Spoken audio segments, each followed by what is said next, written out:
ಈ ಸಮಾರಂಭದಲ್ಲಿ ಮುಖ್ಯ ಅತಿಥಿಗಳಾಗಿ ಭಾಗವಹಿಸಿರ್ತಕ್ಕಂಥ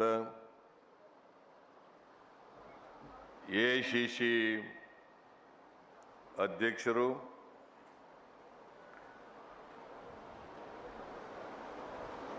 ದೇಶದ ರಾಜ್ಯಸಭೆಯಲ್ಲಿ ವಿರೋಧ ಪಕ್ಷದ ನಾಯಕರು ಆಗಿರ್ತಕ್ಕಂಥ ಡಾಕ್ಟರ್ ಮಲ್ಲಿಕಾರ್ಜುನ ಖರ್ಗೆ ಅವರೇ,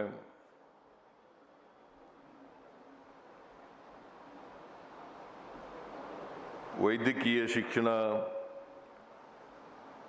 ಸಚಿವರು, ಕೌಶಲ್ಯಾಭಿವೃದ್ಧಿ ಸಚಿವರು ಆದಂಥ ಡಾಕ್ಟರ್ ಶರಣಪ್ರಕಾಶ್ ಪಾಟೀಲ್ ಅವರ, ಅರಣ್ಯ ಸಚಿವರಾದಂಥ ಸನ್ಮಾನ್ಯ ಈಶ್ವರ್ ಖಂಡ್ರೆ ಅವರ, ಯೋಜನೆ ಮತ್ತು ಕಾರ್ಯಕ್ರಮ ಸಂಯೋಜನೆ ಹಾಗೂ ಸಾಂಖ್ಯಿಕ ಸಚಿವರಾದಂಥ ಶ್ರೀ ಸುಧಾಕರ್ ಅವರ, ಸಣ್ಣ ಕೈಗಾರಿಕೆ ಮತ್ತು ಸಾರ್ವಜನಿಕ ಉದ್ದಿಮೆಗಳ ಸಚಿವರಾದಂಥ ಶ್ರೀ ಶರಣಬಸಪ್ಪ ದರ್ಶನಾಪುರ ಅವರ, ಪೌರಾಡಳಿತ ಸಚಿವರಾದಂಥ ಶ್ರೀ ರಹೀಂ ಖಾನ್ ಅವರ, ಈ ಸಮಾರಂಭದ ಅಧ್ಯಕ್ಷತೆ ವಹಿಸಿರ್ತಕ್ಕಂಥ ಶ್ರೀ ಅಲ್ಲಂ ಪ್ರಭು ಪಾಟೀಲ್ ಅವರ,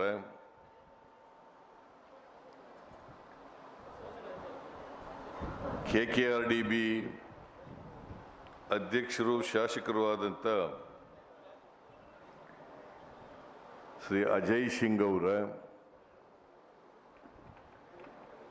ವೇದಿಕೆ ಮೇಲಿರ್ತಕ್ಕಂಥ ಎಲ್ಲ ಶಾಸಕ ಮಿತ್ರರೇ, ಮಾಜಿ ಶಾಸಕರುಗಳೇ, ಲೋಕಸಭಾ ಸದಸ್ಯರೇ, ಇತರ ಎಲ್ಲ ಆಹ್ವಾನಿತ ಗಣ್ಯರೇ,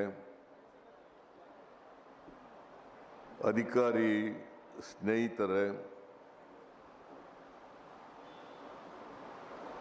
ಇಲ್ಲಿ ಆಗಮಿಸಿರ್ತಕ್ಕಂಥ ಆತ್ಮೀಯ ಸೋದರ ಸೋದರಿಯರೇ, ಮಾಧ್ಯಮದ ಗೆಳೆಯರು, ಇವತ್ತು ಜಯದೇವ ಹೃದ್ರೋಗ ವಿಜ್ಞಾನ ಮತ್ತು ಸಂಶೋಧನಾ ಸಂಸ್ಥೆ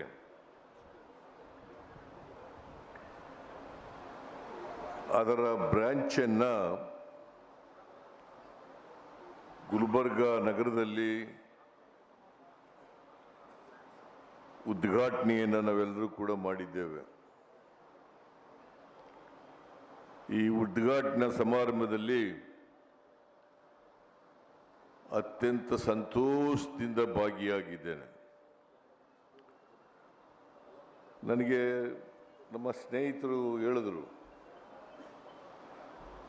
ಪ್ರಿಯಾಂಕ ಖರ್ಗೆ ಗೈರಾಜರಾಗಿದ್ದಾರೆ, ಅವರು ಬಂದಿಲ್ಲ ಈ ಕಾರ್ಯಕ್ರಮಕ್ಕೆ ಅಂತ ಹೇಳಿದರು. ಅವರು ಬರಲಿಕ್ಕೆ ತುದಿಗಾಲಲ್ಲಿ ನಿಂತಿದ್ರು. ನಾನೇ ಅವ್ರಿಗೆ ಹೇಳಿದೆ, ನೀನು ಒಪ್ಕೊಂಡಿರ್ತಕ್ಕಂಥ ಒಂದು ಕಾರ್ಯಕ್ರಮ ಇದೆ, ಅಲಯನ್ಸ್ ಯೂನಿವರ್ಸಿಟಿ, ಬೆಂಗಳೂರು ನಗರದಲ್ಲಿ ಅಲಯನ್ಸ್ ಯೂನಿವರ್ಸಿಟಿ ಇದೆ, ಗೋವಾದ ವೈಸ್ ಚಾನ್ಸಲರ್ಗೆ ಡಾಕ್ಟರೇಟ್ ಪದವಿ ಕೊಡ್ತಾ ಇದ್ದಾರೆ, ಗವರ್ನರ್ಗೆ, ಗೋವಾದ ಗವರ್ನರ್ಗೆ, ರಾಜ್ಯಪಾಲರಿಗೆ ಡಾಕ್ಟರೇಟ್ ಪದವಿ ಕೊಡ್ತಾ ಇದ್ದಾರೆ. ನೀನು ಆ ಕಾರ್ಯಕ್ರಮದಲ್ಲಿ ಹಾಜರಿ ಮಾಡಲೇಬೇಕು, ಭಾಗವಹಿಸಲೇಬೇಕು ಅಂತ ಹೇಳಿ ನಾನೇ ಅವರನ್ನು ಆ ಕಾರ್ಯಕ್ರಮಕ್ಕೆ ಕಳುಹಿಸಿದೆ. ಯಾರು ಕೂಡ ತಪ್ಪು ತಿಳ್ಕೊಳ್ಳಬಾರದು. ಅವರು ಬರಲಿಕ್ಕೆ ತಯಾರಿದ್ದರು. ನಿನ್ನೆವರೆಗೂ ಕೂಡ ಇಲ್ಲೇ ಇದ್ದರು. ನಿನ್ನೆ ಸಾಯಂಕಾಲ ಅವರು ಬೆಂಗಳೂರಿಗೆ ಬಂದರು. ಬೆಂಗಳೂರಿನಲ್ಲಿ ಒಂದು ಮೀಟಿಂಗ್ ಕರೆದಿದ್ದು ನಾನು ಮತ್ತು ಡಿ ಕೆ ಶಿವಕುಮಾರ್ ಅವರು. ಆ ಮೀಟಿಂಗ್ ಏನಪ್ಪ ಅಂತಂದರೆ, ಬೆಳಗಾವಿನಲ್ಲಿ ನಡೀತಾ ಇರ್ತಕ್ಕಂಥ ನಮ್ಮ ಕಾಂಗ್ರೆಸ್ ಅಧಿವೇಶನದ ಶತಮಾನೋತ್ಸವ, ಆ ಕಾರ್ಯಕ್ರಮಕ್ಕೆ ಪೂರ್ವಭಾವಿ ಸಭೆಯನ್ನು ಸಿದ್ಧತಾ ಸಭೆಯನ್ನು ಕರೆದಿದ್ದು. ಆ ಸಭೆಯಲ್ಲಿ ಭಾಗವಹಿಸಲಿಕ್ಕೆ ಬಂದಿದ್ದರು. ಮತ್ತು ಇವತ್ತು ಅಲಯನ್ಸ್ ಯೂನಿವರ್ಸಿಟಿ ಸಮಾರೋಪ ಸಭೆ ಕಾರ್ಯಕ್ರಮದಲ್ಲಿ ಭಾಗವಹಿಸ್ತಕ್ಕಂಥದ್ದನ್ನು ಮಾಡ್ತಾ ಇದ್ದಾರೆ. ಹಾಗಾಗಿ ಅವರು ಬಂದಿಲ್ಲ ಅಂತಕ್ಕಂಥದ್ದನ್ನು ಸ್ಪಷ್ಟಪಡಿಸಲಿಕ್ಕೆ ಬಯಸ್ತಾ ಇದ್ದೇನೆ. ಈ ಕಾರ್ಯಕ್ರಮದ ಎಲ್ಲ ಸಿದ್ಧತೆಯನ್ನು ಮಾಡಿಬಿಟ್ಟು ಹೋಗಿದ್ದರು. ಶರಣ್ ಪ್ರಕಾಶ್ ಜೊತೆಯಲ್ಲಿ ಈ ಕಾರ್ಯಕ್ರಮದ ಎಲ್ಲ ಸಿದ್ಧತೆಯನ್ನು ಕೂಡ ಮಾಡಿ ಹೋಗಿದ್ದರು. ಹಾಗಾಗಿ ಬಂದಿಲ್ಲ. ಇಲ್ಲದೆ ಹೋದರೆ ಬರ್ತಾ ಇದ್ದರು. ಯಾರು ಇದ್ರ ಬಗ್ಗೆ ಬೇರೆ ಅಭಿಪ್ರಾಯವನ್ನು ವ್ಯಕ್ತ ಮಾಡಬೇಕಾದಂಥ ಅಗತ್ಯ ಇಲ್ಲ ಅಂತಕ್ಕಂಥ ಮಾತುಗಳನ್ನು ಸ್ಪಷ್ಟ ಮಾಡಿ, ಇವತ್ತು ಜಯದೇವ ಹೃದ್ರೋಗ ಆಸ್ಪತ್ರೆಯನ್ನು ಗುಲ್ಬರ್ಗದಲ್ಲಿ ಉದ್ಘಾಟನೆಯನ್ನು ಮಾಡಿದ್ದೇವೆ. 2016ರಲ್ಲಿ ಇದನ್ನು 2016 ನಾನು ಹಿಂದೆ ಮುಖ್ಯಮಂತ್ರಿ ಆಗಿರುವಾಗ ಇದಕ್ಕೆ ಮಂಜೂರಾತಿಯನ್ನು ಕೊಟ್ಟಿದ್ದೆ. ಬೆಂಗಳೂರಿನಲ್ಲಿ ಮಾತ್ರ ಜಯದೇವ ಹೃದ್ರೋಗ ಸಂಸ್ಥೆ ಇತ್ತು. ರಾಜ್ಯದ ಅನೇಕ ಭಾಗಗಳಿಂದ ರೋಗಿಗಳು, ಹೃದಯದ ಕಾಯಿಲೆ ಇರ್ತಕ್ಕಂಥ ರೋಗಿಗಳು ಬೆಂಗಳೂರಿಗೆ ಬರಬೇಕಾಗಿತ್ತು. ಅದಕ್ಕೋಸ್ಕರ ಗುಲ್ಬರ್ಗಾದಲ್ಲಿ ಒಂದು ಬ್ರ್ಯಾಂಚನ್ನು ಮಾಡಬೇಕು, ಶಾಖೆಯನ್ನು ಮಾಡಬೇಕು. ಮೈಸೂರಿನಲ್ಲಿ ಒಂದು ಶಾಖೆಯನ್ನು ಮಾಡಬೇಕು. ಹುಬ್ಬಳ್ಳಿನಲ್ಲಿ ಒಂದು ಶಾಖೆಯನ್ನು ಮಾಡಬೇಕು ಅಂತೇಳಿ ತೀರ್ಮಾನ ಮಾಡಿ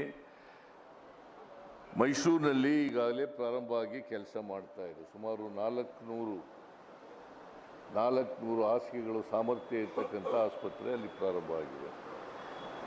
ಗುಲ್ಬರ್ಗದಲ್ಲಿ 371.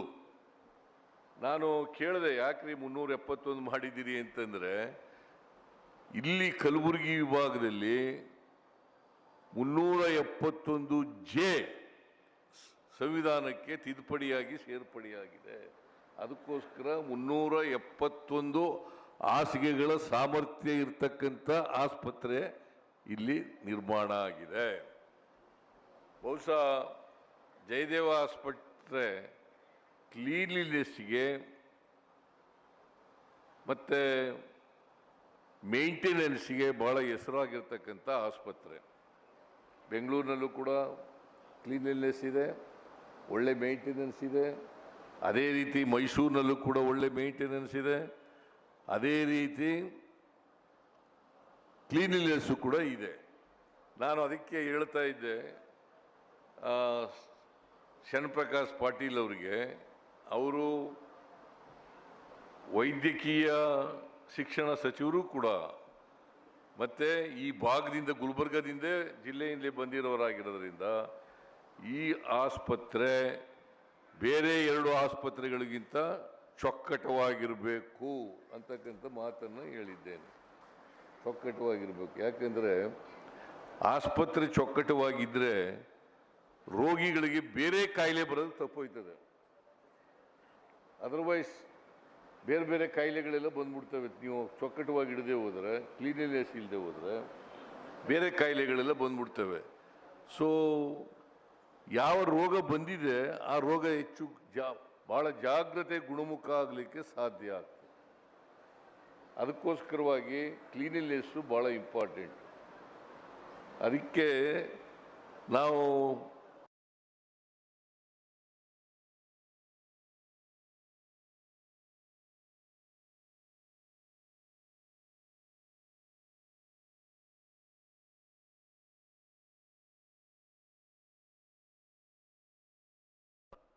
ರೋಗ ಬರದೇ ರೀತಿಯಲ್ಲಿ ತಡೆಗಟ್ಟತಕ್ಕಂಥದ್ದು ಇದೆಯಲ್ಲ, ಅದು ಗುಣ ಆಗೋದಕ್ಕಿಂತ ಉತ್ತಮವಾದದ್ದು. Better than cure. ಈಗ ರೋಗ ಬಂದಾಗ ವಾಸಿ ಮಾಡ್ಕೊಳ್ಳೋದು ಬೇರೆ, ರೋಗ ಬರದೇ ತಡೆಗಟ್ಟೋದು ಇದೆಯಲ್ಲ ಅದು ಬಹಳ ಮುಖ್ಯ. ಆ ಕೆಲಸವನ್ನು ಮಾಡಬೇಕು ಅಂತಕ್ಕಂಥ ಮಾತುಗಳನ್ನು ಹೇಳ್ತಾ ಇದ್ದೀನಿ. ಈಗ ಗುಲ್ಬರ್ಗ ವಿಭಾಗದಲ್ಲಿ, ಕಲಬುರಗಿ ವಿಭಾಗದಲ್ಲಿ ಖರ್ಗೆಯವರು ಅನೇಕ ವರ್ಷಗಳ ಕಾಲ ಶಾಸಕರಾಗಿ, ಮಂತ್ರಿಯಾಗಿ, ಕೇಂದ್ರದಲ್ಲಿ ಮಂತ್ರಿಯಾಗಿ, ರಾಜ್ಯಸಭಾ ಸದಸ್ಯರಾಗಿ, ಲೋಕಸಭಾ ಸದಸ್ಯರಾಗಿ, ವಿರೋಧ ಪಕ್ಷದ ನಾಯಕರಾಗಿ ಬಹಳಷ್ಟು ಕೆಲಸವನ್ನು ಮಾಡಿದ್ದಾರೆ. ಅವರು ಕಾರ್ಮಿಕ ಮಂತ್ರಿಯಾಗಿದ್ದಾಗ ಗುಲ್ಬರ್ಗದಲ್ಲಿ ಬಹಳಷ್ಟು ಆರೋಗ್ಯ ಕ್ಷೇತ್ರಕ್ಕೆ ಬಹಳಷ್ಟು ಕೆಲಸವನ್ನು ಮಾಡಿದರು. ಹಾಗೆಯೇ ರೈಲ್ವೆ ಮಂತ್ರಿಯಾಗಿದ್ದಾಗ ಅನೇಕ ರೈಲ್ವೆ ಪ್ರಾಜೆಕ್ಟ್ಗಳನ್ನು ಕರ್ನಾಟಕಕ್ಕೆ ಕೊಡ್ತಕ್ಕಂಥ ಕೆಲಸವನ್ನು ಮಾಡಿದರು. ಅವರು ಯಾವಾಗಲೂ ಕೂಡ ಅಭಿವೃದ್ಧಿಯ ದೃಷ್ಟಿಕೋನವನ್ನು ಇಟ್ಕೊಂಡಿರ್ತಕ್ಕಂಥ ಒಬ್ಬ ರಾಜಕಾರಣಿ, ಬದ್ಧತೆ ಇರ್ತಕ್ಕಂಥ ರಾಜಕಾರಣಿ ಅಂತಕ್ಕಂಥದ್ದನ್ನು ಹೇಳಲಿಕ್ಕೆ ಬಯಸ್ತೇನೆ. ಅದಕ್ಕೆ ಅವರು ಹೇಳಿದ್ರು, ನೋಡಪ್ಪ ಮುಖ್ಯಮಂತ್ರಿಗಳು ಇಲ್ಲಿ ಇದ್ದೀರಿ, ನೀವು ಒಂದು ಎಂಥದ್ದು ಮಾನಸಿಕ ಆಸ್ಪತ್ರೆ ನಿಮಾನ್ಸ್ ಅದರದೊಂದು ಬ್ರಾಂಚ್ ಇಲ್ಲಿ ಓಪನ್ ಮಾಡಬೇಕು ಅಂತ ಹೇಳಿದ್ದಾರೆ. ಇಲ್ಲೊಂದು ಬ್ರಾಂಚ್ ಓಪನ್ ಮಾಡಬೇಕು. ಅದಕ್ಕೆ ನಾನು ಶರಣ್ ಪ್ರಕಾಶ್ ಜೊತೆ ಮಾತಾಡಿದೆ. ನೋಡಪ್ಪ, ಖರ್ಗೆಯವರು ಈ wanted to establish NIMHANS branch here in Gulbarga ಅಂತ ಹೇಳಿದ್ದಾರೆ. ಅದಕ್ಕೆ ಜಲ್ದಿ ಮಾಡಪ್ಪ, ಹಾಗೆ ಮೈಸೂರು ಮರಿಬೇಡ ಅಂತ ಹೇಳಿದ್ದೀನಿ ನಾನು.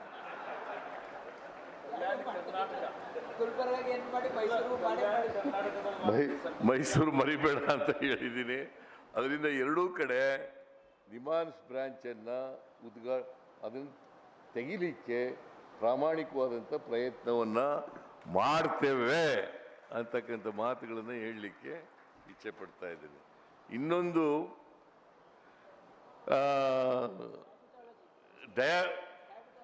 ಡಯಾಬಿಟಾಲಜಿ, ಅದರ ಒಂದು ಯೂನಿಟ್ ಅನ್ನ ಇಲ್ಲಿ ಮಾಡಬೇಕು ಅಂತ ಹೇಳಿದ್ದಾರೆ. ಅದೇನು ಮಾಡ್ಬೋದು, ಅದೇನು it is not a big thing, we can start it, establish ಮಾಡ್ಬೋದು. ಅದನ್ನು ಎಸ್ಟಾಬ್ಲಿಷ್ ಮಾಡಲಿಕ್ಕೆ ಮಾಡ್ಬೋದು. ಮತ್ತು ಯೂನಿವರ್ಸಿಟಿನಲ್ಲಿ ಭಾಳ ಬ್ರ್ಯಾಂಚ್ಗಳು ಕಡಿಮೆ ಇದ್ದಾವೆ. ಹೊಸ ಸಬ್ಜೆಕ್ಟ್ಗಳನ್ನು ಇಂಟ್ರೊಡ್ಯೂಸ್ ಮಾಡಬೇಕು, ಹೊಸ ಬ್ರಾಂಚ್ಗಳನ್ನು ಇಂಟ್ರೊಡ್ಯೂಸ್ ಮಾಡಬೇಕು ಅಂತ ಹೇಳಿದ್ದಾರೆ. ಆ ಬಗ್ಗೆ ಗಮನ ಕೊಡಲಿಕ್ಕೆ ಪ್ರಯತ್ನವನ್ನು ಮಾಡ್ತೇನೆ ಅಂತಕ್ಕಂಥ ಮಾತುಗಳನ್ನು ಹೇಳಲಿಕ್ಕೆ ಬಯಸ್ತೇನೆ. ಖಾಲಿ ಹುದ್ದೆಗಳನ್ನು ಭರ್ತಿ ಮಾಡೋಣ. ಹೈದರಾಬಾದ್ 371J ಆದಮೇಲೆ, ಇದು ಆದದ್ದು 2013-14ರಲ್ಲಿ. ಈಗಾಗಲೇ ದಶಮಾನೋತ್ಸವ ನಡೆದಿದೆ. ನಾನೇ ಬಂದಿದ್ದಾಗ ಸೆಪ್ಟೆಂಬರ್ 17ನೇ ತಾರೀಕು ಬಂದಿದ್ದಾಗ ದಶಮಾನೋತ್ಸವವನ್ನು ಆಚರಣೆ ಮಾಡ್ತಕ್ಕಂಥದ್ದನ್ನು ಉದ್ಘಾಟನೆ ಮಾಡ್ತಕ್ಕಂಥ ಕೆಲಸವನ್ನು ಮಾಡಿದ್ದೇನೆ. ಮತ್ತು ಈ 371J ಮಾಡಿರ್ತಕ್ಕಂಥದ್ದೇ ಹೈದರಾಬಾದ್ ಕರ್ನಾಟಕಕ್ಕೆ ಈಗಾಗಲೇ ಪ್ರಸ್ತಾಪ ಮಾಡಿದ್ದಾರೆ. ಮಲ್ಲಿಕಾರ್ಜುನ ಖರ್ಗೆ ಅವರು ಭಾಳ ಶ್ರಮಪಟ್ಟಿದ್ದಾರೆ, ಧರ್ಮಸಿಂಗ್ ಅವರು ಶ್ರಮಪಟ್ಟಿದ್ದಾರೆ, ಬೇರೆ ಮುಖಂಡರುಗಳು ಕೂಡ ಶ್ರಮಪಟ್ಟಿದ್ದಾರೆ. ಇದು 2000 ಡಿಸೆಂಬರ್ ತಿಂಗಳಲ್ಲಿ ಅಮೆಂಡ್ಮೆಂಟ್ ಆಯಿತು. ಆಮೇಲೆ ಜನವರಿ ತಿಂಗಳಲ್ಲಿ ಅಮೆಂಡ್ಮೆಂಟು ಜಾರಿ ಬಂತು. ನಾವು ಅಧಿಕಾರಕ್ಕೆ ಬಂದ ಮೇಲೆ ಎಚ್ ಕೆ ಪಾಟೀಲ್ರವರ ಅಧ್ಯಕ್ಷತೆಯಲ್ಲಿ ಒಂದು ಸಮಿತಿಯನ್ನು ಮಾಡಿ, ಬಹುಶಃ ಶರಣ್ ಪ್ರಕಾಶ್ ಪಾಟೀಲ್ ಕೂಡ ಸದಸ್ಯರಾಗಿದ್ದರು, ಸಮಿತಿಯನ್ನು ಮಾಡಿ ಅವರು ವರದಿ ಕೊಟ್ಟರಲ್ಲ, ಆ ವರದಿಯನ್ನು ಯಥಾವತ್ತಾಗಿ ಜಾರಿ ಮಾಡ್ತಂಥದ್ದನ್ನ ಕೆಲಸವನ್ನು ಮಾಡೋದು. ನಾನು ಮುಖ್ಯಮಂತ್ರಿ ಆಗಿರುವಾಗ 2013-14ರಲ್ಲಿ ಇದು ಆಯಿತು, ಹಿಂದೆ ಆಗಿರಲಿಲ್ಲ. ಅಂದರೆ ಬಹಳ ವರ್ಷಗಳಿಂದ ಹೋರಾಟ ಇತ್ತು. ಇದಕ್ಕೆ ಸಂವಿಧಾನ ತಿದ್ದುಪಡಿ ಆಗಬೇಕು, ವಿಶೇಷ ಸ್ಥಾನಮಾನ ಸಿಗಬೇಕು, ಈ ಭಾಗಕ್ಕೆ ಸಂವಿಧಾನ ತಿದ್ದುಪಡಿಯಾಗಿ 371J ಆಗಬೇಕು ಅಂತಕ್ಕಂಥದ್ದು. ಅದಕ್ಕೆ ಈ ಭಾಗದಲ್ಲಿ 70% ರಿಸರ್ವೇಷನ್ ಇದೆ. ಇಡೀ ರಾಜ್ಯದಲ್ಲಿ 8% ರಿಸರ್ವೇಷನ್ ಇದೆ. ಇದು ಮಾಡೋದ್ರಿಂದ ಅನೇಕ ಜನ ಡಾಕ್ಟರ್ಗಳಾಗಲಿಕ್ಕೆ, ಇಂಜಿನಿಯರ್ಗಳಾಗಲಿಕ್ಕೆ, ಲೆಕ್ಚರರ್ಸ್ ಆಗಲಿಕ್ಕೆ, ಟೀಚರ್ಗಳಾಗಲಿಕ್ಕೆ, ತಹಸೀಲ್ದಾರ್ಗಳಾಗಲಿಕ್ಕೆ, DYSPಗಳಾಗಲಿಕ್ಕೆ ಸಾಧ್ಯ ಆಯಿತು. ಬಹಳ ಜನ ಆದರು. ಸುಮಾರು 80,000 ಜನ ಮೆಡಿಕಲ್ಲು, ಇಂಜಿನಿಯರಿಂಗು, ಆಯುರ್ವೇದ, ಇವೆಲ್ಲ ಆಗಿ ಕೆಲಸನೂ ಕೂಡ ಅನೇಕ ಜನಕ್ಕೆ ಸಿಕ್ಕಿದೆ. ಇದೆಲ್ಲ ಆಗಬೇಕಾದ್ರೆ 371J ಕಾರಣ ಅಂತಕ್ಕಂಥದ್ದನ್ನು ತಿಳ್ಕೋಬೇಕಾಗ್ತದೆ. ಇದನ್ನ ಕಾಂಗ್ರೆಸ್ ಸರ್ಕಾರ ಮಾಡಿದೆ ಅಂತಕ್ಕಂಥದ್ದನ್ನು ಕೂಡ ನಿಮ್ಮೆಲ್ಲರ ಗಮನಕ್ಕೆ ತರಲಿಕ್ಕೆ ಬಯಸ್ತಾ ಇದ್ದೇನೆ. ಸೊ ನಾನು ಮೊನ್ನೆ ಉತ್ತರ ಕರ್ನಾಟಕದ ಬಗ್ಗೆ ಚರ್ಚೆ ಆಯಿತು, ವಿಧಾನಸಭೆಯಲ್ಲಿ ಚರ್ಚೆ ಆಯಿತು. ಬಹಳ ಜನ ಎಲ್ಲ ಪಾರ್ಟಿಯವರು ಕೂಡ ಭಾಗವಹಿಸಿದರು. ಇಲ್ಲಿರ್ತಕ್ಕಂಥ ನ್ಯೂನತೆಗಳು ಹೇಳಿದರು. ನಾನು ಹೇಳಿದೆ, ನೋಡಪ್ಪ, ಹಿಂದೆ 2002ರಲ್ಲಿ ನಂಜುಂಡಪ್ಪನವರ ಅಧ್ಯಕ್ಷತೆಯಲ್ಲಿ ಒಂದು ಸಮಿತಿ ಆಗಿತ್ತು. ಅವರು 2002ರಲ್ಲಿ ವರದಿ ಕೊಟ್ಟರು. 2007-8ರಲ್ಲಿ ಜಾರಿಯಾಯಿತು. ಅಲ್ಲಿಂದ ಇಲ್ಲಿವರೆಗೆ ಸುಮಾರು 35,000ಕ್ಕೂ ಹೆಚ್ಚು ಕೋಟಿ ರೂಪಾಯಿಗಳನ್ನು ಖರ್ಚು ಮಾಡಿದ್ದೀವಿ. ಆದರೂ ಕೂಡ ನಿರೀಕ್ಷೆಯ ಮಟ್ಟದಲ್ಲಿ ಉತ್ತರ ಕರ್ನಾಟಕದ ಅಭಿವೃದ್ಧಿ ಆಗಿಲ್ಲ. ನಂಜುಂಡಪ್ಪನವರು ವರದಿ ಕೊಟ್ಟಿದ್ದದ್ದು 39 ತಾಲೂಕುಗಳು ಅತ್ಯಂತ ಹಿಂದುಳಿದ ತಾಲೂಕುಗಳು ಅಂತ ಕೊಟ್ಟಿದ್ರು. 39 ತಾಲೂಕುಗಳು ಅತ್ಯಂತ ಹಿಂದುಳಿದ ತಾಲೂಕುಗಳು. ಅದರಲ್ಲಿ 26 ತಾಲೂಕುಗಳು, 21 ತಾಲೂಕುಗಳು ಕಲಬುರಗಿ ಜಿಲ್ಲೆ, 5 ತಾಲೂಕುಗಳು ಬೆಳಗಾವಿ ಜಿಲ್ಲೆ, ಬೆಳಗಾವಿ ವಿಭಾಗ, ಕಲಬುರಗಿ ವಿಭಾಗದಲ್ಲಿ 21, ಬೆಳಗಾವಿ ವಿಭಾಗದಲ್ಲಿ 5, 26, 39ರಲ್ಲಿ 26 ಹಿಂದುಳಿದ ತಾಲೂಕುಗಳು ಈ ವಿಭಾಗಗಳಲ್ಲೇ ಇದ್ದೋ ಅಂತಕ್ಕಂಥದ್ದು. ಅದಕ್ಕೆ ಸುಮಾರು 114 ತಾಲೂಕುಗಳು ಹಿಂದುಳಿದಿದ್ದಾವೆ, ಅತ್ಯಂತ ಹಿಂದುಳಿದಿದ್ದಾವೆ, ಅತಿ ಹಿಂದುಳಿದಿದ್ದಾವೆ ಅಂತೇಳಿ 3 ಭಾಗವಾಗಿ ಮಾಡಿ ಕೊಟ್ಟಿದ್ದು. 39, 40, 35, 39, 40, 35 ಭಾಗ. 39, 40, 35 ಇಷ್ಟಿನ ಮಾಡಿದ್ರು. ಅವರು ಹೇಳಿದ್ರು 31,000 ಕೋಟಿ ರೂಪಾಯಿ ಖರ್ಚು ಮಾಡಬೇಕು. ರೀಜನಲ್ ಇಂಬ್ಯಾಲೆನ್ಸ್ ಹೋಗಿ ಎಲ್ಲ ತಾಲೂಕುಗಳಲ್ಲೂ ಕೂಡ ಸಮಾನತೆ ಬರಬೇಕಾದ್ರೆ, ಅವತ್ತು 175 ತಾಲೂಕಿದ್ದ ನಂಜುಂಡಪ್ಪನವರು ವರದಿ ಕೊಟ್ಟಾಗ ಇವತ್ತು 240 ತಾಲೂಕುಗಳಾಗಿದ್ದಾವೆ.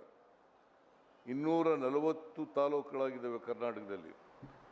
ಅದಕ್ಕೆ ನಾವು ಎಲ್ಲ ಸಮಾನತೆ ಬರಬೇಕು. ಯಾಕೆಂದ್ರೆ ಕರ್ನಾಟಕ ಸಮಗ್ರ ಅಭಿವೃದ್ಧಿಯಾದಾಗ ಮಾತ್ರ ಕರ್ನಾಟಕ ಅಭಿವೃದ್ಧಿ ಆಗಿದೆ ಅಂತ ಹೇಳಲಿಕ್ಕೆ ಸಾಧ್ಯ ಆಗ್ತದೆ. ನಾವು ಆ ಭಾಗ, ಈ ಭಾಗ, ಹಳೆ ಮೈಸೂರು, ಕಲಬುರಗಿ ವಿಭಾಗ, ಬೆಳಗಾವಿ ವಿಭಾಗ ಅಥವಾ ಕಡಲ ತೀರ ಆ ಥರ ವಿಂಗಡಣೆ ಮಾಡಲಿಕ್ಕೆ ಹೋಗಲ್ಲ.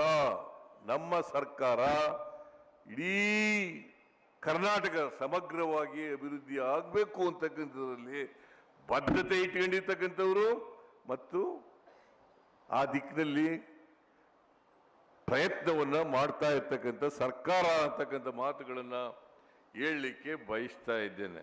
ಅದರಿಂದ ನಮ್ಮ ಶರಣ್ ಪ್ರಕಾಶ್ ಪಾಟೀಲ್ ಈ ಭಾಗಕ್ಕೆ ಆಸ್ಪತ್ರೆಗಳು ಅಂದರೆ ಅವರು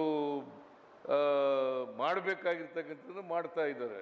ಆದರೆ ಕ್ಯಾಬಿನೆಟ್ನಲ್ಲಿ ಅವರು ಸಬ್ಜೆಕ್ಟ್ ತಗೊಬಂದಾಗೆಲ್ಲ ಬೇರೆ ಭಾಗದ ಮಂತ್ರಿಗಳು, ನೀ ಏನಪ್ಪ ಎಲ್ಲ ಗುಲ್ಬರ್ಗಕ್ಕೆ ತಗೊಂಡು ಹೋಯ್ತೀಯ, ಎಲ್ಲ ಗುಲ್ಬರ್ಗಿಗೆ. ನಾನು ಹೇಳ್ತಾ ಇದ್ದೀನಿ, ಇಲ್ಲ, ಗುಲ್ಬರ್ಗ ಹಿಂದುಳಿದಿರ್ತಕ್ಕಂಥ ಭಾಗ, ಅದಕ್ಕೋಸ್ಕರವಾಗಿ ಅಲ್ಲಿ ಆಗಲೇಬೇಕಾಗ್ತದೆ ಅಂತ ಹೇಳ್ತಕ್ಕಂಥ ಕೆಲಸವನ್ನು ಮಾಡ್ತಾ ಇದ್ದೀನಿ. ಅವರು ಮಾಡ್ತಾ ಇರ್ತಕ್ಕಂಥದ್ದು ಸರಿಯಾಗಿದೆ ಅಂತಕ್ಕಂಥ ಮಾತುಗಳನ್ನು ಈ ಸಂದರ್ಭದಲ್ಲಿ ಹೇಳಲಿಕ್ಕೆ ಬಯಸ್ತಾ ಇದ್ದೇನೆ. ಅದರಿಂದ ಇವತ್ತು ಆರೋಗ್ಯ ಕ್ಷೇತ್ರ 371J ಆದಮೇಲೆ ಶಿಕ್ಷಣ ಕ್ಷೇತ್ರಕ್ಕೆ ನಾನು ಅಜಯ್ ಸಿಂಗ್ಗೆ ಹೇಳಿದ್ದೀನಿ, ಈ ಕ್ಷೇತ್ರಗಳಿಗೆ ಹೆಚ್ಚು ಒತ್ತನ್ನು ಕೊಡಬೇಕು. ಆರೋಗ್ಯ ಕ್ಷೇತ್ರಕ್ಕೆ, ಶಿಕ್ಷಣ ಕ್ಷೇತ್ರಕ್ಕೆ ಹೆಚ್ಚು ಒತ್ತನ್ನು ಕೊಡಬೇಕು. ಇಲ್ಲದೆ ಹೋದರೆ ಶಿಕ್ಷಣದಲ್ಲಿ ಹಿಂದೆ ಬಿದ್ದುಬಿಡ್ತೀವಿ, ಆರೋಗ್ಯ ಕ್ಷೇತ್ರದಲ್ಲಿ ಹಿಂದೆ ಬಿದ್ದುಬಿಡ್ತೀವಿ, ಮತ್ತು ನಾವು ಸಮಾನತೆಯನ್ನು ತರ್ತಕ್ಕಂಥದ್ದು ಭಾಳ ಕಷ್ಟ ಆಗ್ತದೆ. ಕಲ್ಯಾಣ ಕರ್ನಾಟಕ ಅಭಿವೃದ್ಧಿ ಆಗಲೇಬೇಕು, ಬೆಳಗಾವಿ ವಿಭಾಗ ಅಭಿವೃದ್ಧಿ ಆಗಲೇಬೇಕು, ಮಂಗಳೂರು ಉಡುಪಿ ಭಾಗ ಆಗಲೇಬೇಕು. ಐತಿಹಾಸಿಕ ಕಾರಣಗಳಿಂದ ಹಳೆ ಮೈಸೂರು ಭಾಗದಲ್ಲಿ ಸ್ವಲ್ಪ ಹೆಚ್ಚು ಆಸ್ಪತ್ರೆಗಳಾಗಿರ್ಬೋದು. ಹಾಗಂತೇಳಿ ನಾವು ಆ ಡಿಸ್ಕ್ರಿಮಿನೇಷನ್ನು ಉಳಿಬೇಕು ಅಂತಕ್ಕಂಥ ವಿಚಾರನ ಇಟ್ಕೊಂಡಿಲ್ಲ ಅಂತಕ್ಕಂಥ ಮಾತುಗಳನ್ನು ಹೇಳಲಿಕ್ಕೆ ಬಯಸ್ತಾ ಇದ್ದೇನೆ. ಅದರಿಂದ ನಾವು ಆಸ್ಪತ್ರೆಗಳು, ಶಿಕ್ಷಣ ಕ್ಷೇತ್ರಗಳು ಹೆಚ್ಚು ಹೆಚ್ಚು ಆಗಬೇಕು, ಹೆಚ್ಚು ಜನರಿಗೆ ಕೆಲಸ ಸಿಗಬೇಕು. ಇನ್ನು ಉಳಿದಿರ್ತಕ್ಕಂಥ ಉದ್ಯೋಗಗಳನ್ನು ಕೂಡ ಭರ್ತಿ ಮಾಡ್ತೀವಿ ನಾವು. ಇನ್ನು ಯಾವ್ಯಾವ ಉದ್ಯೋಗ ಉಳಿದಿದ್ದಾವೆ ಕಲಬುರಗಿ ವಿಭಾಗದಲ್ಲಿ, ಆ ಉದ್ಯೋಗಗಳನ್ನು, ಖಾಲಿ ಹುದ್ದೆಗಳನ್ನು ಕೂಡ ಭರ್ತಿ ಮಾಡ್ತಕ್ಕಂಥ ಕೆಲಸವನ್ನು ಮಾಡಿ ಅನೇಕ ಜನ ಆ ಉತ್ತರ ಕರ್ನಾಟಕದ ಅಭಿವೃದ್ಧಿ ಬಗ್ಗೆ ಮಾತಾಡಿದಂಥವರು ಶಾಸಕರು, ಅದರಲ್ಲೂ ವಿಶೇಷವಾಗಿ ಈ ಭಾಗದವರು ಶಿಕ್ಷಣಕ್ಕೆ ಹೆಚ್ಚು ಒತ್ತು ಕೊಡಬೇಕು, ಉಪಾಧ್ಯಾಯರುಗಳನ್ನು ಭರ್ತಿ ಮಾಡಬೇಕು, ಕಾಲೇಜಿನಲ್ಲಿ ಇರ್ತಕ್ಕಂಥ ಹುದ್ದೆಗಳನ್ನು ಭರ್ತಿ ಮಾಡಬೇಕು ಅಂತಕ್ಕಂಥ ಮಾತುಗಳನ್ನು ಹೇಳಿದ್ದಾರೆ. ಆ ಕಡೆ ಹೆಚ್ಚು ಗಮನವನ್ನು ಕೊಡ್ತೇವೆ ಅಂತಕ್ಕಂಥ ಮಾತುಗಳನ್ನು ಹೇಳಲಿಕ್ಕೆ ಬಯಸ್ತೇನೆ. ಶರಣ್ ಪ್ರಕಾಶ್ ಪಾಟೀಲ್ ಮತ್ತು ಅಜಯ್ ಸಿಂಗ್ ಅವರು ತೊಗರಿನಲ್ಲಿ ಈ ಸಾರಿ ತೊಗರಿಗೆ ರೋಗ ಬಂದು ತೊಂದರೆ ಆಗಿದೆ ಅಂತ ಹೇಳಿದ್ದಾರೆ. ಅದಕ್ಕೆ ನಾನು ಪರಿಶೀಲನೆ ಮಾಡಿ ವರದಿ ಕೊಡಿ ಅಂತ ಕೇಳಿದ್ದೀನಿ. ಅದು ಬಂದ ಮೇಲೆ ಆ ವರದಿಯ ಆಧಾರದ ಮೇಲೆ ನಾವು ಈ ಭಾಗದ ರೈತರಿಗೆ ಅನ್ಯಾಯ ಆಗಿದ್ದರೆ ಅದನ್ನು ಸರಿಪಡಿಸ್ತಕ್ಕಂಥ ಕೆಲಸವನ್ನು ಮಾಡ್ತೇವೆ ಅಂತಕ್ಕಂಥ ಮಾತುಗಳನ್ನು ಹೇಳಲಿಕ್ಕೆ ಬಯಸ್ತಾ ಇದ್ದೇನೆ.